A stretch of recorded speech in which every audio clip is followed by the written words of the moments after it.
This is an exercise I see performed in the gym a lot with a lot of unique techniques to get through it. Your hanging crunches target more of the lower abdominal muscles. Oftentimes I'll have people ask me, how do I hit upper and lower? It's simple to remember. The abdominal muscles are really one length of muscle in the upper cavity. But when you have your upper body in motion, as in the front crunch on the ball, you're going to be targeting or accentuating more of the upper abdominal muscles.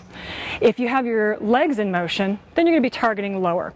With this exercise, there's a couple of key things to remember in order for you to execute it and get the full benefit of the training out of it.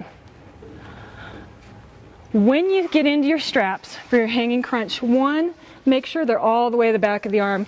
I'll see them set out a little bit too much, which actually makes it even more challenging for the individual to maintain the proper position to execute the exercise. So these are going to be set all the way back. The number one error I see is right here, is people get into the straps, I'll then watch them completely drop down. In this position, I don't have my lat muscles or the shoulder girdle engaged at all, which I really should. If I do, I'm going to stay elevated. In this position, I'm stronger, and I'll be able to incorporate the upper body while I'm training lower body in that motion. So again, when you step out, you want to make sure that you now are stabilized through your upper body instead of struggling with your shoulders almost up by your ears. Your goal on this one is to get knees and elbows together. Oftentimes I tell people, pretend like you're on the floor, and that's exactly what you're doing, is pulling your knees and elbows together. And I'll also show a variation to get more into the obliques on the side.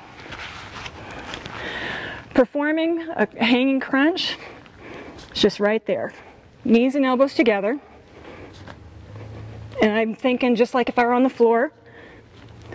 Now I've talked about going into more of the obliques and a rotation through the hips.